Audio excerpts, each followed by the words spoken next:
¿Por qué se cae el cabello si es genético? Aquí te vamos a explicar todo lo que tiene que ver con la alopecia androgénica y qué puedes hacer. Ver cómo se te cae el cabello no es solo estético, es mirarte al espejo y no reconocerte. Es miedo, dudas y silencio. Esto es Renacer, un podcast de salud capilar. Aquí hablamos claro, sin promesas falsas, para que entiendas qué te pasa, por qué te pasa y que sí tienes solución.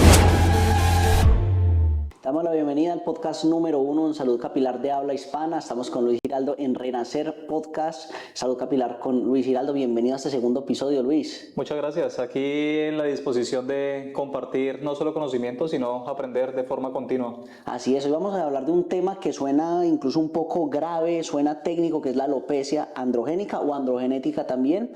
Y queremos explicarle a todas las personas que tiene solución. Ese es el objetivo de este episodio, de cuáles serían las causas, diferentes pensamientos, mitos sobre este tema. Específicamente por qué se genera, ¿no? Normalmente lo veníamos hablando en el episodio número 1, donde yo con 26 años estoy en un tratamiento preventivo de mesoterapia capilar contigo ya hace unos meses, y justamente es porque hemos identificado que hay una predisposición genética, ¿no? Correcto. Explica un poco a una persona que en este momento nos está escuchando y que quizás tiene esa duda. Bueno, como bien lo dice la palabra, hay dos componentes, un componente genético y uno hormonal. El andro sería el hormonal, viene secundario a procesos metabólicos, genes derivados de la testosterona.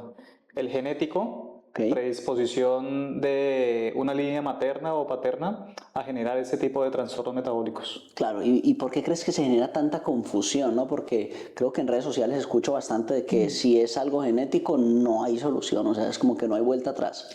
Básicamente esto sucede por la desinformación. La persona que cursa por un grado de alopecia normalmente no suele saber cómo identificarlo y por ende el no saber identificarlo y no ser consciente de que es una problemática lo lleva a averiguar en diferentes plataformas, llámese digitales o no, y eso hace que entre en una confusión y no sabe exactamente qué es lo que está pasando.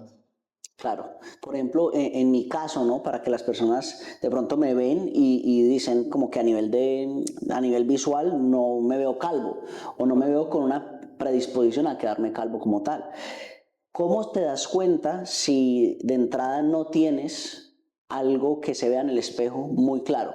En mi caso está mi papá, mi abuelo, pero creo que también tú me has hecho algunos exámenes para que la gente como que se pueda modelar un poco y puedes identificar como en esta zona cómo los folículos son más débiles, ¿no? Tú puedes identificar con ese examen, ¿no? Claro, precisamente en tu caso conozco ese historial o esa línea paterna donde hay una predisposición a que se genere un grado de alopecia si no se trata a tiempo.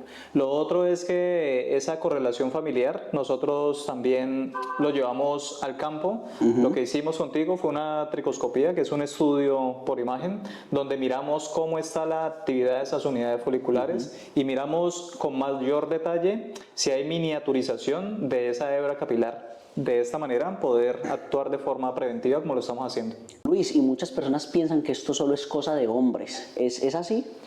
No, eso es algo que se tiene como estigma social, que la alopecia o la caída del cabello solamente afecta a hombres. Según la sociedad, una mujer no se puede quedar calva. Claro. Pero cada vez es más común ver una alopecia androgénica con patrón femenino. ¿Y ya cómo se identificaría ahí?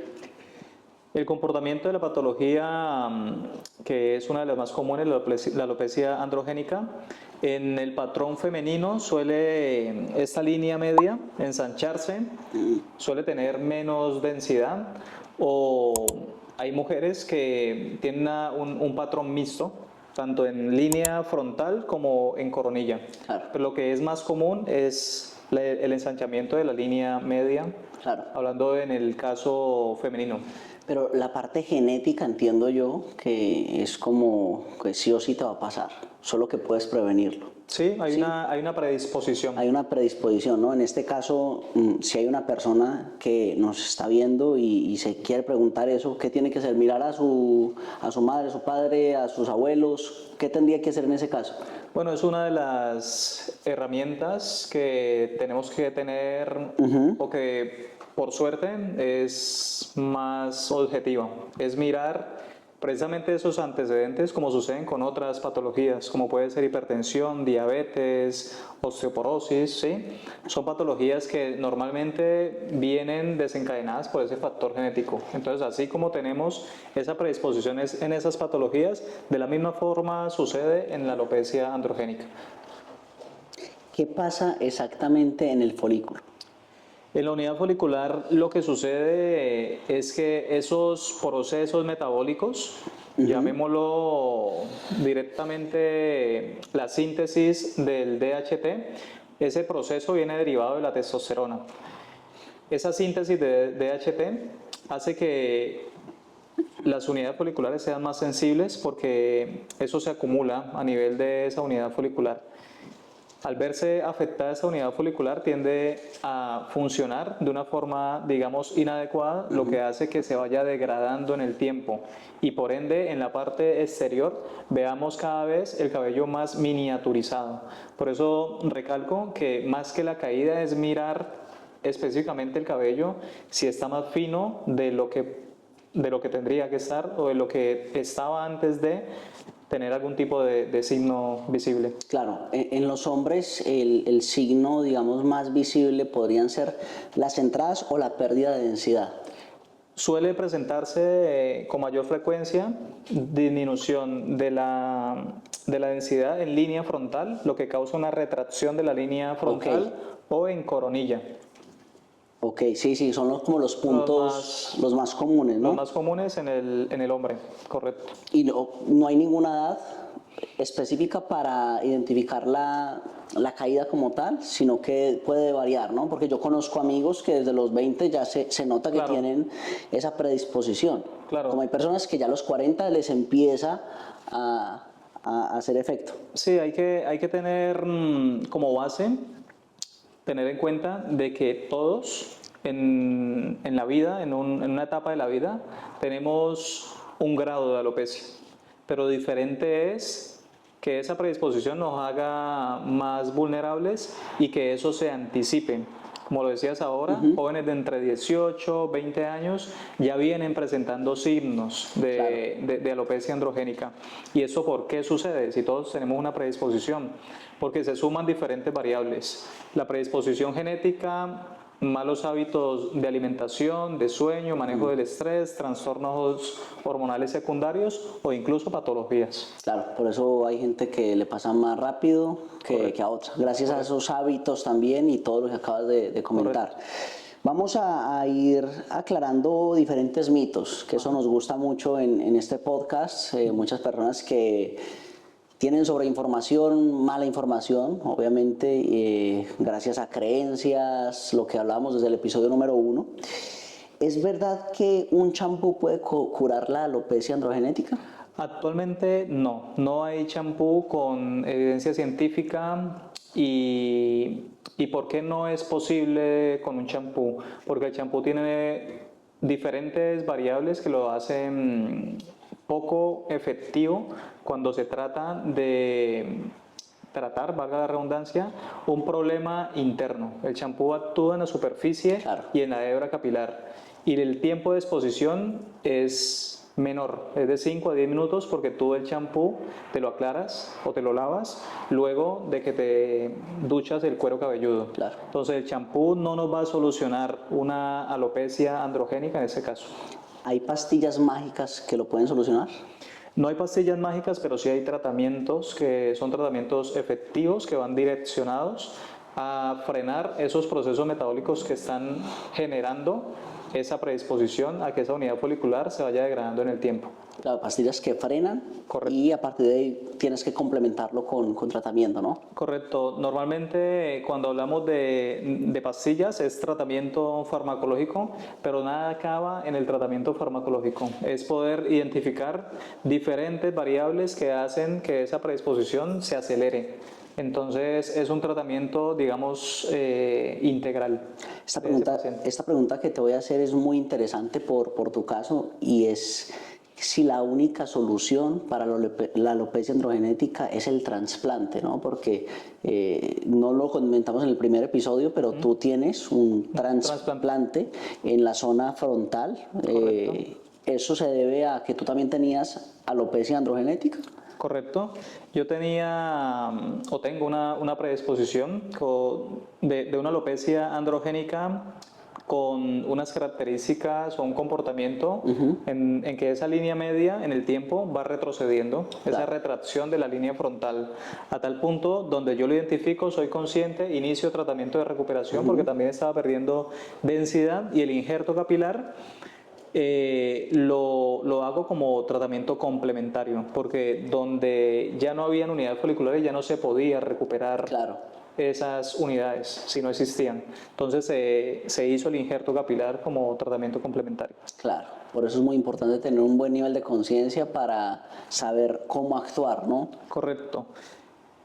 Es más que mito, es una creencia popular que el injerto capilar va a solucionar la alopecia androgénica y no. O sí, dependiendo cómo se oriente ese injerto capilar. El injerto capilar es uno de los tratamientos más efectivos cuando se trata de reponer unidades foliculares que se han perdido. Claro. Pero resulta que nada termina allí, porque la alopecia androgénica es una patología que debes de tratar. Claro. Por más de que hagas un injerto capilar, las unidades foliculares que están activas y que son las nativas, las que no se han injertado, hay que cuidarlas y se cuida con tratamiento farmacológico. De lo contrario, sucede lo que está sucediendo con muchos pacientes que llegan a consulta, están con las unidades foliculares que se injertaron porque vienen perdiendo las unidades foliculares nativas y eso es lo que no se puede permitir. Claro. Claro, al final no termina en el trasplante, tienes que mantenerte con buenos hábitos, pero también con sesiones de control, ¿no? Correcto. Porque creo que la mesoterapia es algo que debe mantenerse una vez se haga un injerto, ¿no? Sí, el paciente, dependiendo su condición, dependiendo su estado, dependiendo de esos tratamientos, como lo decíamos antes, de tratamiento complementario, si lleva un injerto capilar o no, se direcciona totalmente distinto. Sí que hay protocolos de actuación, por ejemplo, en recuperación capilar hay fases de recuperación. Un primer año es de recuperación intensiva para poder reponer esas unidades foliculares que han venido sufriendo en el tiempo. Un segundo año donde llegamos a una estabilidad del tratamiento, llámese mesoterapia o tratamiento farmacológico oral, y lo que intentamos es llevar ese tratamiento a dosis mínima. Pero sí o sí requiere de un mantenimiento y ese mantenimiento nos lo dice o nos lo pauta el mismo metabolismo o la manera como está respondiendo el paciente. Claro, si hay una persona que en este momento se ha sentido identificada con alguna de las causas, con alguna de estas situaciones, ¿qué debería hacer en este momento? Primero, tomar conciencia y segundo, tomar acción. Nosotros actualmente tenemos una cita de valoración que es de 30 minutos. En esa cita, primero, conocemos la persona, miramos cómo está la fibra capilar, hacemos una tricoscopía, que es un estudio por imagen de cómo está la actividad de esas unidades foliculares, hacemos un diagnóstico in situ en el momento y hacemos también una previsión de tratamiento. Entonces, es lo ideal. Claro, y gracias a eso pues ya le derivas una cosa u otra, ¿no? Como Correcto. que sí o sí se necesita valoración profesional, no es ver un video en TikTok o buscar en Google y esto es lo que me pasa y esto es lo que tengo que hacer.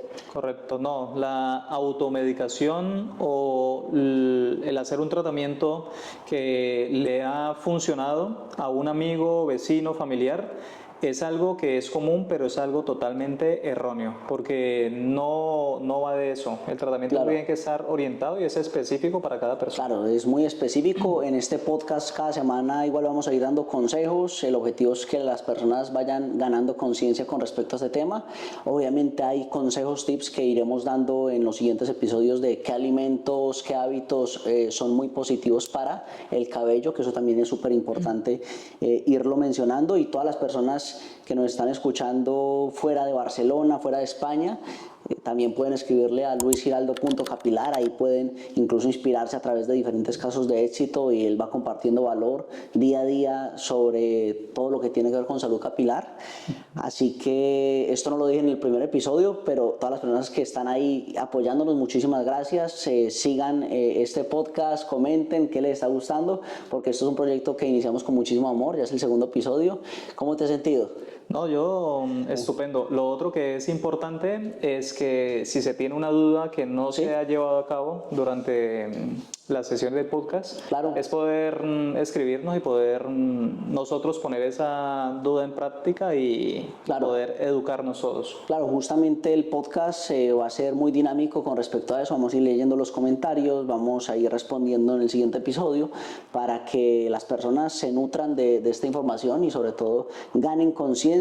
Y si realmente quieres ayudarle a una persona, envíale este podcast, envíale este episodio, envíale el podcast de Renacer, Salud Capilar con Luis Giraldo, porque acá van a ganar mucha conciencia y sobre todo le vamos a dar un plan de acción para que lo puedan solucionar. Así que muchas gracias, nos vemos en el siguiente episodio.